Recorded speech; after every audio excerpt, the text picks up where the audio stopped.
Hello and welcome to Suite 301. Happy New Year. It's the January edition. I'm Sandy Sanderson, Mike Mulcairn.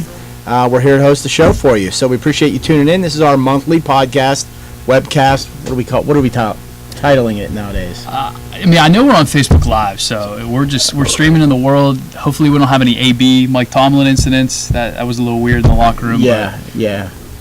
We're just live. So we're going to call it a Facebook Live pod. Cast. Yeah. Excellent. So appreciate you tuning in. Obviously, like Mike said, we are live on Facebook, but we will also be archived. So, you can put us on later if you want to watch the highlights all over again. And like Sandy said, we are on Facebook Live. Follow all of our Facebook groups for all the different leagues, Twitter accounts for the NCBA, NCBBA, NCSA, NCFA. I think that covers them all. Yeah, absolutely. So we ready to get started? We are. All right, let's roll into some softball action, and we'll get Savannah Aarons on the show. And there she is, right on cue. All right, Sav, welcome to the January episode of Suite 301. How you doing? I'm doing good, thank you. Happy New Year to you. Happy New Year. January has already literally pretty much flown by, so. Yeah, I know. You blink and February's coming. So, and then with that, the spring season underway. So on the basketball side, we had games this past weekend, so we're back in full swing of things on the basketball. But we want to talk to you about some softball stuff. Yeah, well, we will have softball going on at the end of this month as well. So, the Pacific region out there, they can play games as early as January. So, we'll be starting this month as well. So it's super exciting to get the spring season underway. Well, Sav, I know, we're talking about just getting the spring season started, but I want to move forward to the end of the season. I know you have some updates here about the World Series, and kind of wanted to give you an opportunity to talk about that and give us some updates there. So what's going on with the World Series? Yeah, hopefully everyone had a chance to check out the press release that was sent out last week. We have, obviously we're going back to Columbus, Georgia. Our beloved Columbus, everyone has had a great time there. The beautiful 8-field complex with the stadium that they have there. We have signed all of our host hotels. That was listed in the press release as well. And we revealed our logo. So a huge past couple of months for us as far as World Series goes, just because we are nailing down those details. And that can all be seen in the press release. So super exciting news there, and hopefully everybody got a chance to check it out and check out the website. Now, any team that's made it to the World Series in softball knows what a treasure the complex is in Columbus, as well as the hospitality there in Columbus, Georgia. For those teams that have never made it that far, there's so much to appreciate about the event. Besides the fact that you're competing with the 16 best teams in the country for a national title. What do you think it is about the Columbus Sports Council and how they really treat us and our teams as guests in their community? Being a Southern Georgia girl myself, I want to say that it's that Southern hospitality that we're just all born and bred with and raised with. They really look forward to having our teams there. And especially even with re-signing the hotel contracts this year, the hotel representatives have now started to remember our teams and get excited about the event. They want our teams to come back because they want to show that hospitality just that Columbus, Georgia has to offer in general. So I think that it's, spills over from the sports council to the hospitality, accommodations people. It's been amazing. And a shout out to our umpires as well, because they're always great. Always getting on the side of the Blues. They got to be on your team. Absolutely. And yeah, great group down there, Dave and Mary with Columbus, and the teams, the 16 teams that punch their ticket to Columbus are sure going to enjoy their trip. So, well, let's talk about this spring season a little bit. Are there any upcoming deadlines or anything the team should be aware of? Definitely, teams should be aware. Like I was saying, the Pacific teams are starting this month, so those teams haven't had a chance to play yet, so they're working on their roster submission. So those teams, make sure you guys get your roster submission in prior to those first games that you have. That includes your online player registration and the academic eligibility letter. And that also goes for teams that are adding players to their roster from the fall. You got to get that academic eligibility in for those new players, and they've got to also complete the online player registration. And then that also rolls into our roster removal deadline, which is at the end of this month. January 25th through the 31st, those are the only dates that players can be removed from the roster, and there are special stipulations to that listed in the rule book. So you guys have all been reminded. If you're a team out there, I know regional directors are on top of it, so if you have any questions at all, please talk to your regional director, talk to me. We'll get it covered for you. Excellent. Well, transitioning from the softball side of things, let's talk a little bit about spring training. Again, with being January, the trip to Tampa is just weeks away. How are things shaping up in the preparations for Tampa and the spring training showcase? Yeah, it's crazy. Teams can expect the schedule to be out by the end of this month. Working on that as we speak. Our number of teams, we're approaching 70. We're still signing teams. Some of those last-minute teams, you guys know who you are. There's always one. Make sure you contact us as soon as possible so that we can work on getting you added to that schedule. But the schedule is shaping up to be super competitive this year on the D1 and D2 front. So really excited about that. And sponsorships, we've got great returners. Hooters, the Circle K Subway, and the Press Box are already re-signed on because they love our teams and our event so much. And Tracy's actually down in Florida as we speak, talking to some new and exciting sponsors. I checked in with her right before this, and there's a lot of excitement in the area about our event, and places have been excited to talk to us about how they can do something special for our team. So we're really excited about how that's going so far. All right. Well, I know, being, we're in Pittsburgh, you're in Colorado. It's the doom and gloom of winter around these parts, but just a couple more weeks, and there'll be no choice but to head to Tampa, get some, absorb some of that sun's vitamin B, and enjoy the weather and some ball. Yeah, I definitely would say I'm a little more than excited to get down there and get ready. I've been talking with a lot of the teams, as Sav has as well. They're really excited and just looking forward to getting out of the snow. And I can't complain. It's a pretty nice day today here in Pittsburgh, but I'm sure the ice and the sleet will be coming soon enough. So hopping on a plane won't be a bad idea. No, not at all. So, all right, Sav. So I think that's it for this recap of softball and spring training. We appreciate your time. Great, thanks so much. Get back to scheduling.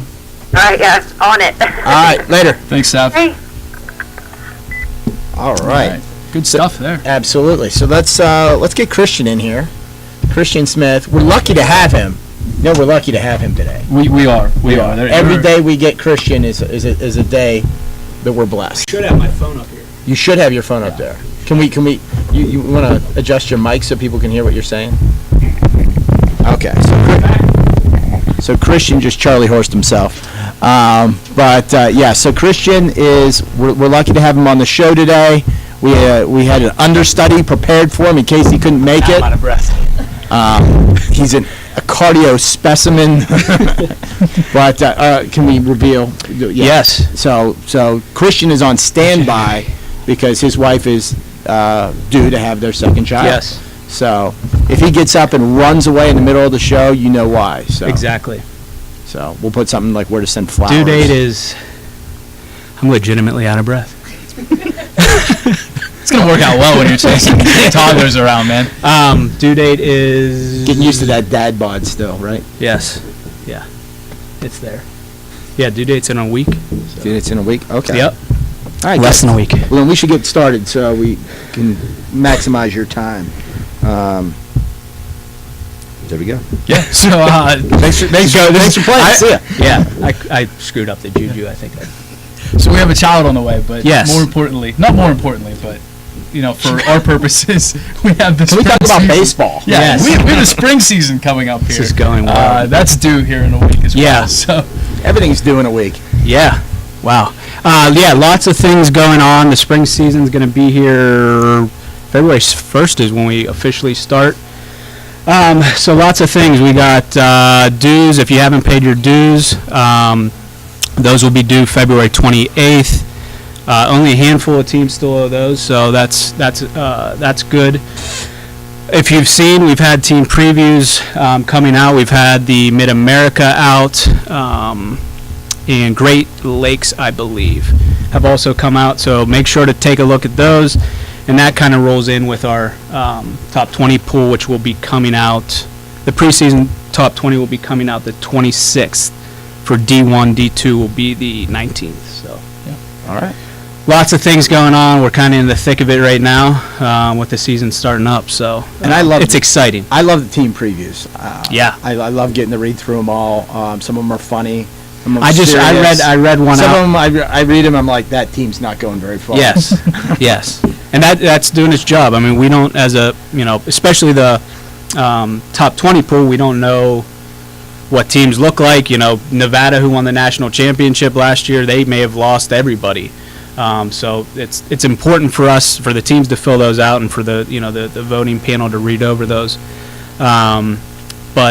Those are coming out. We'll have one out each day this week, and even into next week, and then we'll roll right into the D1 preseason top 20 pool. So, Excellent. I was just reading one. I think it was shout out to JMU. I think it was actually D2 though. I was looking at was really funny. So I do enjoy reading them. Yeah, I do enjoy. some of the coaches' quotes and the Yeah. philosophies are they work on I- and off the field. I think what they said, it was players to watch, and they said wrote some kid's name and said, you got to watch this kid at first. It's hilarious. So I started laughing at that. But yeah, they're fun, but they are important aspect of us putting out an accurate top 20. Yeah. So. And transitioning into the World Series again. Highlighting the end of the season. The pinnacle everyone's chasing. Yep. You were just down in Holly Springs, the site of the Yeah. D1 World Series this year. Yep. Talk to us about that trip. What got accomplished there, and what the atmosphere is like already in preparation. Yeah. I'm extremely excited about it. I know most of the teams, they saw the complex. They should be really excited about the venue they're going to be playing in. But besides that, the city is just through the roof excited about the event.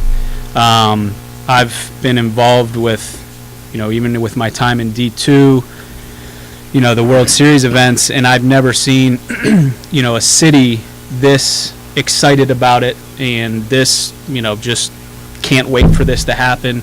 They're a city that wants to make this a long-term deal. They have the meetings that I had at the beginning of January. They had local subcommittees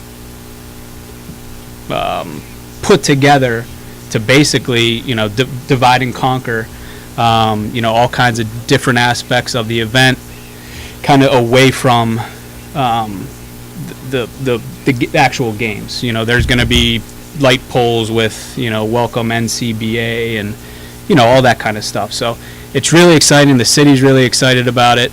Just had another phone call today with a big beer guy down there, and possibly, doing maybe a beer tasting before the DeMarini Long Ball Challenge. So there's all kinds of. I have another phone call. Tomorrow's Wednesday, right?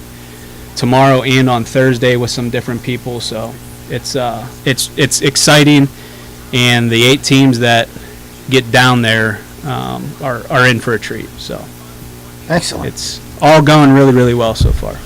Excellent. That's what I like to hear for sure. I can't wait to get down there. That's for sure. Yeah. Seeing that complex, I never know what role you'll assign me during the World Series, but if it's anything like the past where I get to interact with the Yeah. locals and so forth, I'm excited about it. So. Yeah, and we do have the hotel agreements are signed, and we're just waiting on a few little details for that, and working with Rachel to get those press releases out momentarily. And the logo has been released for the. The logo has been released, and if you're looking on your screen, right about here,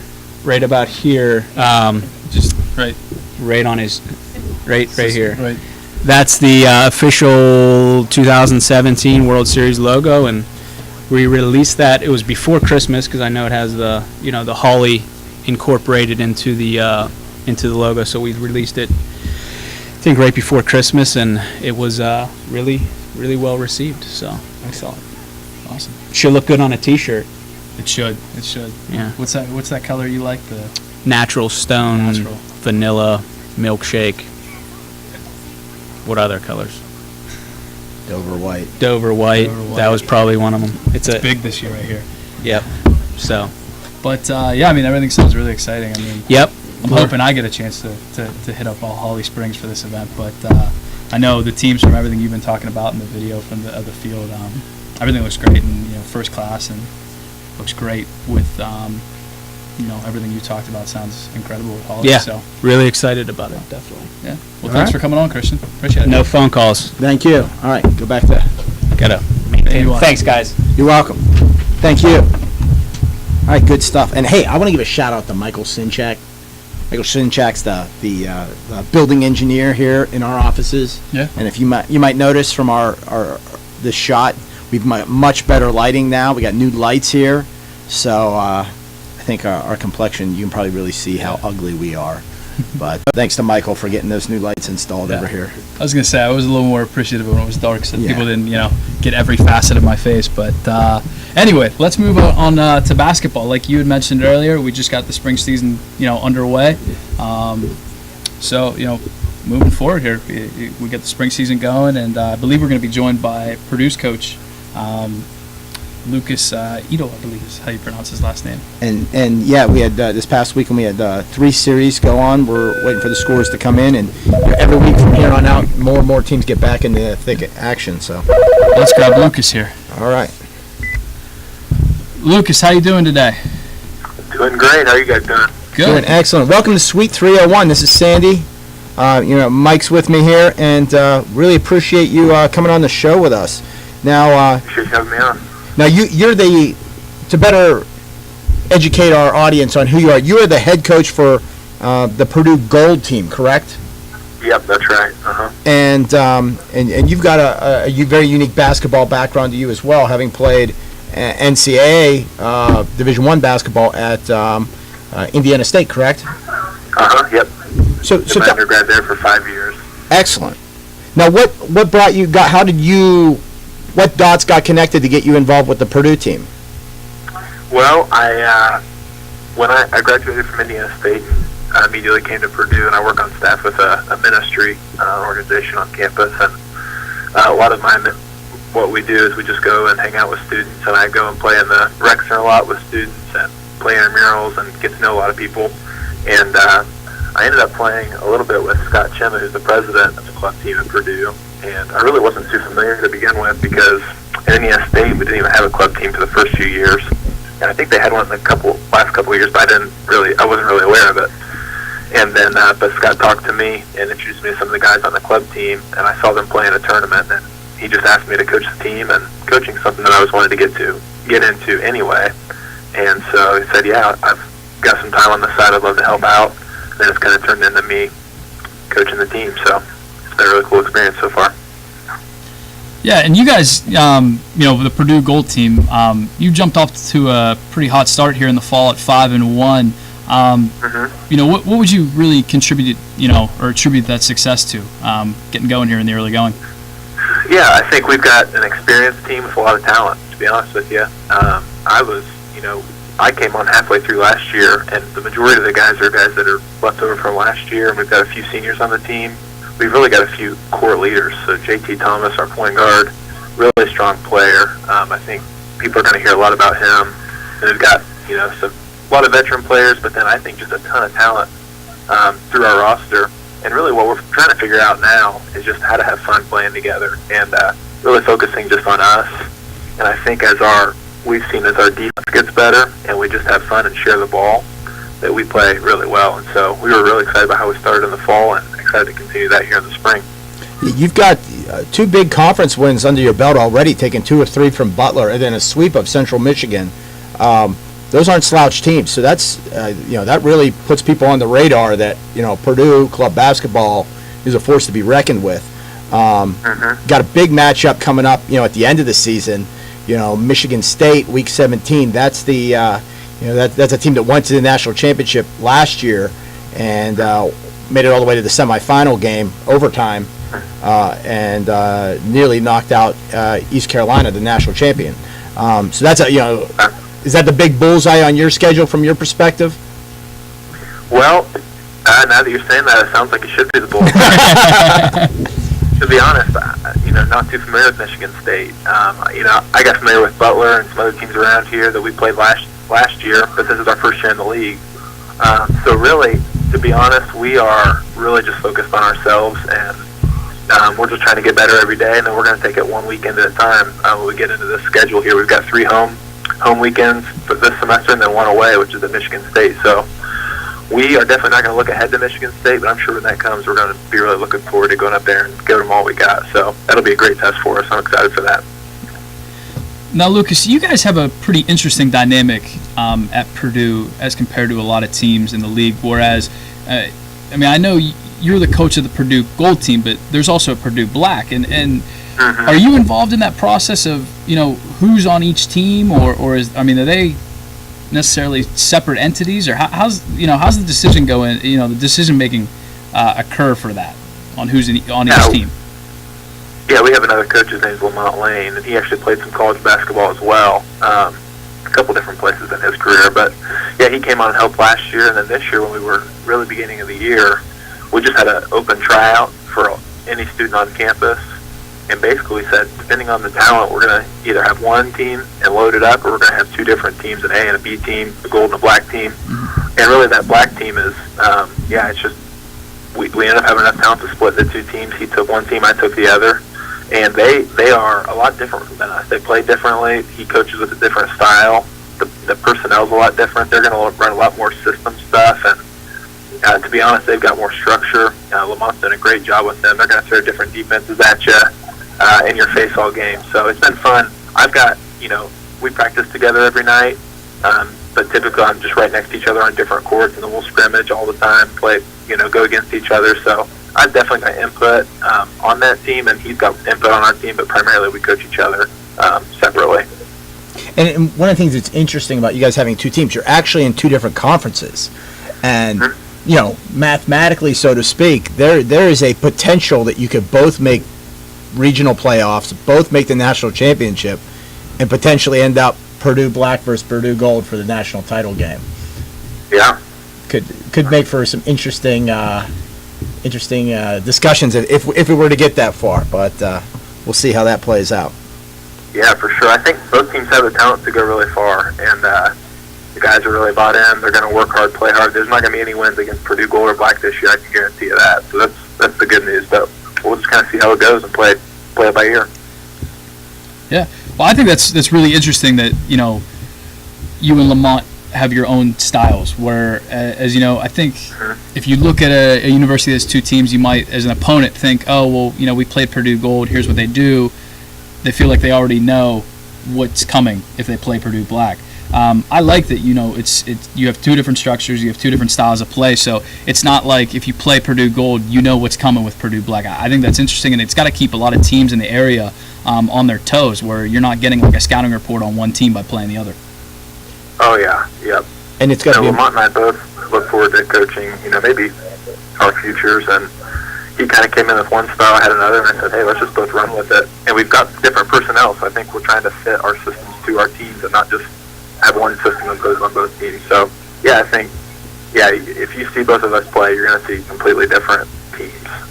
But both going to be really competitive and play really hard, I can guarantee you that. So, yeah, we love what Lamont's doing with the Black team. And it's going to be a tremendous asset, in terms of game preparation, to be able to have a team right next to you that you can get a legit scrimmage against in game preparation to get work in. You're seeing a different look from another team. And there's no travel required. Right there, you can get 2 or 3 scrimmages a week if you want.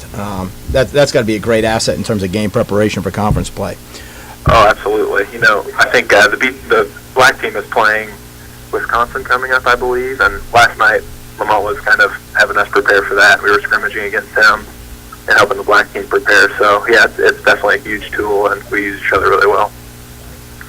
And now let's flip the perspective a little bit. You being an NCAA varsity athlete formerly, and now you're getting exposed to the club sport realm. What do you see the value of club sports to your players, lives and through their college career in terms of student involvement, interaction with their peers, and so forth?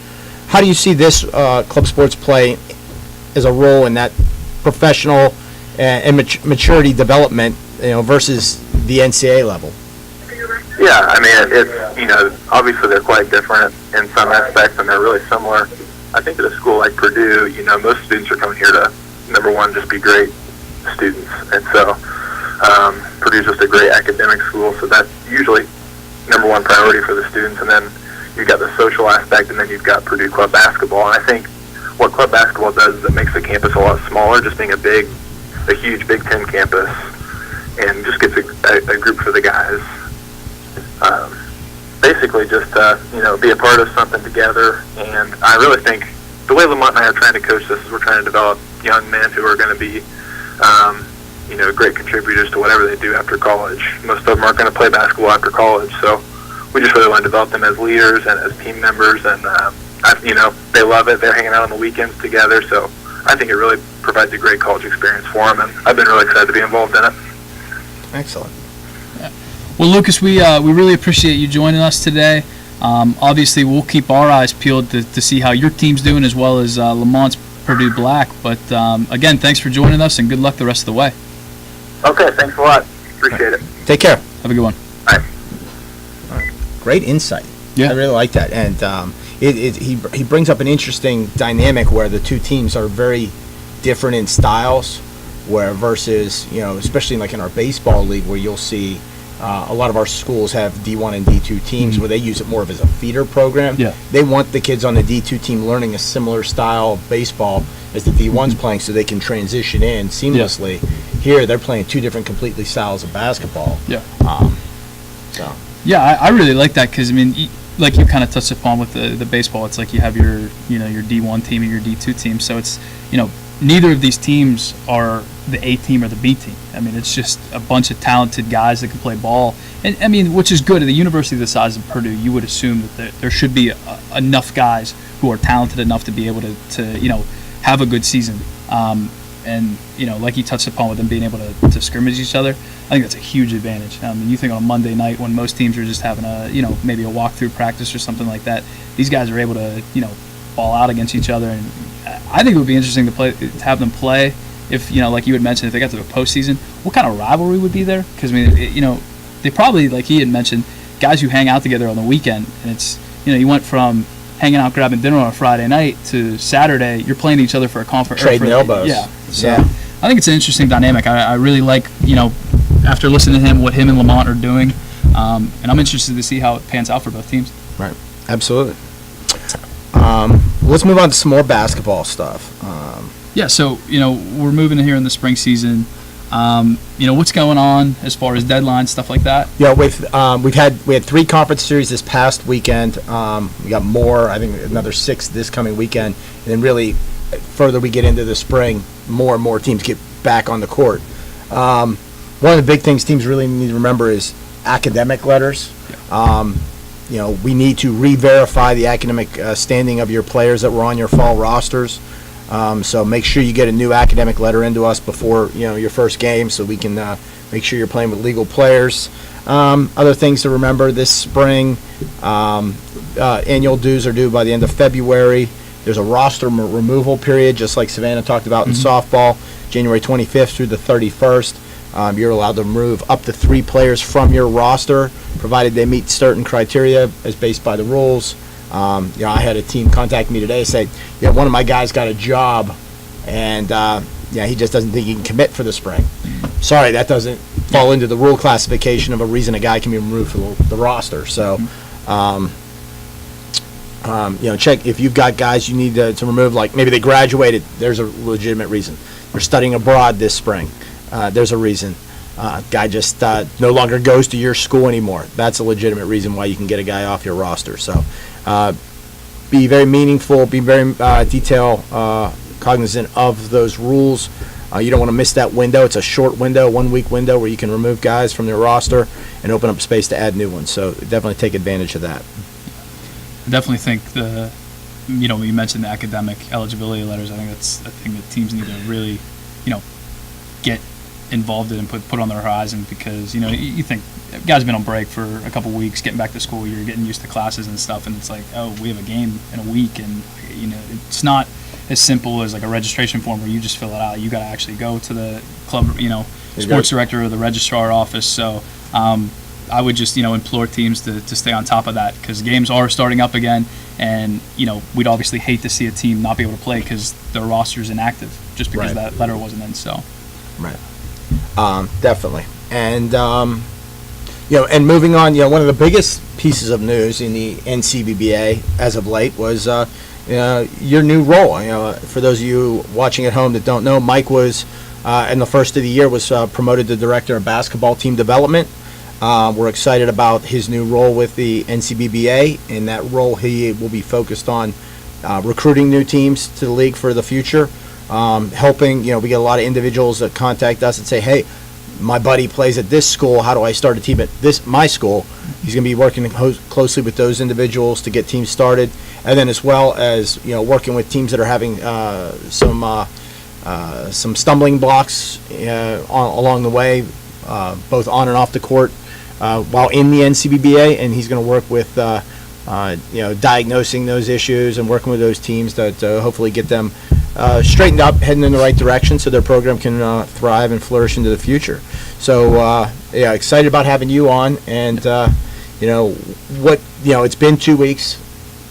What have you been focused on for those 2 weeks? Well, first and foremost, obviously, really appreciative for the the opportunity to be involved with the NCBBA in this capacity. But really, for the first 2 weeks, we've kind of touched upon what the goals are for this upcoming. We have the spring season starting now, but what's the goals for next season? And from last year to this year, we saw great growth. Obviously, you put in a ton of hard work. I believe 32 new teams this year. Sounds about right. So that sets the bar for me, and I'd like to, no offense, beat that number. I would like you to beat it too. So my number one priority is, as we discussed, we want to make the league coast to coast. We have a very strong presence, and we're getting to New England, all across the Eastern Seaboard and Mid-America. I'd like to create something in the West. We've had a lot of teams reach out to us in the North Pacific, Southern Pacific, and Gulf Coast region. A lot of teams that are highly interested in joining the league and want to be a part of the NCBBA. And that's priority number one for me, is to make that that dream a reality out there. I have a list of I'd say about 45 teams to contact. So if you think that would be a massive growth for the league, it's a great thing, one, to go coast to coast just for those teams that aren't involved in the league. But could you imagine being a team in New England and going from playing a league of 75 other teams to a league of now 120 other teams? So that's the goal for me, is to incorporate the West into what you've built. But that's not to say that we're not interested in the Mid-America. We're not getting away from that. There's also teams we've discussed in the Mid-America that increase the leagues, the conference there. In the South Atlantic, where I'm the conference coordinator, that we obviously want to have growth there as well. So the goal is to, baseball has set the bar with the over 300 teams. Basketball, I want to be the next in line, so that's my goal. And any kind of just my message to teams are, you play your conference games, you play your non-conference games, but we know you guys play tournaments and stuff like that. If there's ever a team that you're playing that isn't in the league, and they ask about, or you think this would be a great team to be a part of our league, don't ever hesitate to reach out, because we want to grow. It's beneficial for us as well as the teams in the league. So I would obviously implore a lot of teams to reach out if you know of a school that's right down the road, and it can help your travel time too as well with conference play. Absolutely. And as these new teams come on board, there'll be expansion into bigger regional fields, more teams making the playoffs, things like that. With more teams comes reduced travel, like you said, because you end up the 10 closest the 7 closest teams to you become much closer than before. Certainly, like you said, there were a lot of teams that I spoke with last year that loved the idea of the league. They just weren't prepared to join the league and be committed like that. And now they are. They were excited about the idea. This league sounds great. We're not prepared for 17, but we want in for 18. and chasing those teams down and getting them involved will be a big project for this spring. And with February, just 2 weeks away, February will be the launch of our early registration period for basketball. Yeah. So a lot of the new teams, I think you can expect to see a lot of new teams coming on board in February.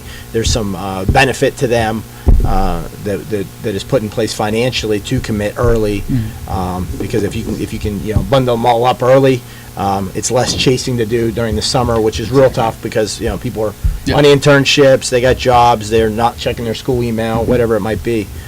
So look at keep an eye out in February. Expect a lot of new team registration announcements in February.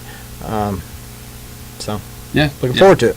Yeah, I think February hopefully will be a great month of expansion, and like you had mentioned, financially it's a benefit for those teams. But I think if you're a new club, being able to kind of rally the troops as well, get guys interested in the spring semester. So when you're coming back to the fall, it's not in 2-3 weeks. Hey, we want to get the team together. It's we already have our team in place. We just need to get the guys to. You can kind of get garner that interest. So when you're coming back for the fall semester, you're ready to go and ready to get games going. So Right. All right, good stuff. And I'm sure there'll be a lot of updates as the teams come on board and as new highlights come on with this spring season. Teams making playoffs, regionals, making it to national, and so forth. There'll be a lot of publicity about those teams, and making sure those potential new teams realize the experiences that lay in front of them. With membership. So definitely. all righty. So now what? Well, that's enough about me. Let's move over to football. Okay, let's talk about football. Yeah. Football season's never out of season, is it? No. I mean, we just had the national championship about a month ago. A month ago, national championship, and then in December came out the All-Americans. Yeah. And then and right now that we're back, the kids are coming back to school. We're doing all the academic checks on the academic All-American teams. Yeah. So expect the academic All-American team to be released in early February. We're just doing all the grade checks on those nominees so we can make our selections. One of the things, it's all, this phase of the NCFA is about preparing for the 17 fall season. Keep an eye out for schedule requests, forms. They'll come out probably Thursday, and they'll have a due date of February 15th. It'll be important to get your schedule request in early, on time, because you don't want to be the team that slows up everybody getting their conference schedule. The goal is to get the schedules released by February 20th.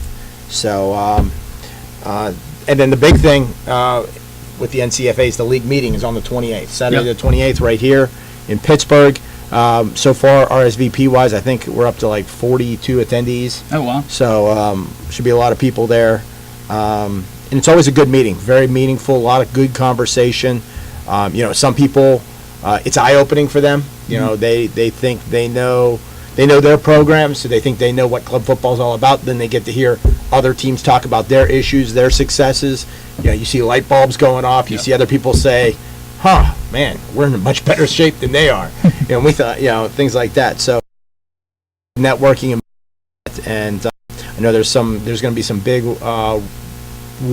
potential rule change discussions going on, which will ultimately end up getting voted upon and possibly implemented for 2017.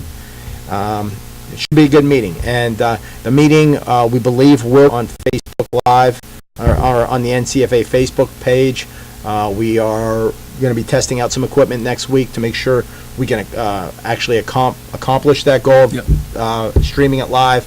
It wouldn't be an interactive like a conference call, but you could tune in and follow what's going on, and at least listen to the discussions. League meeting, very, very important part of the league's development, and excited to see so many people coming out to attend.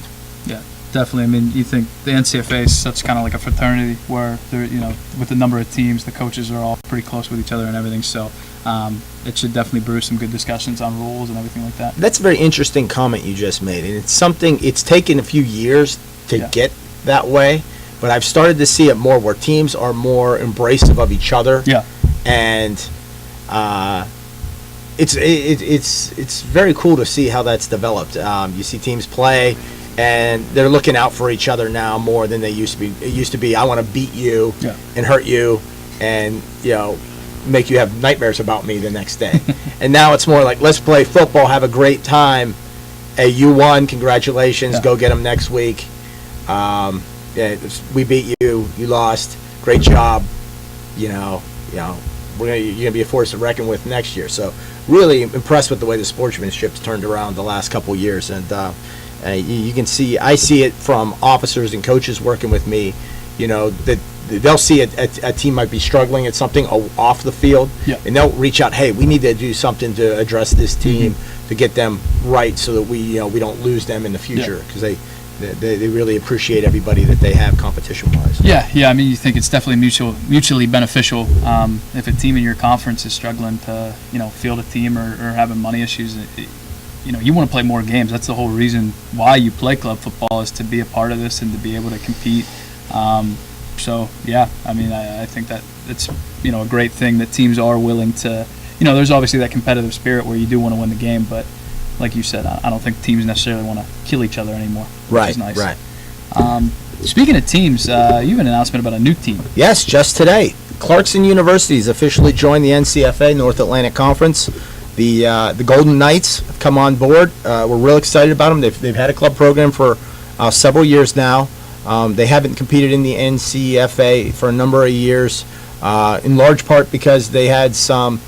They were supplementing their roster with some players that didn't go to Clarkson, went to a smaller school right down the street, and by NCFA rules, they would have basically had to have gotten rid of those players, and they developed relationships with them. They didn't want to just throw them aside. So, but I think those players have for the most part graduated, moved on, and now they realize we can comply with the NCFA rules roster wise, and we're excited.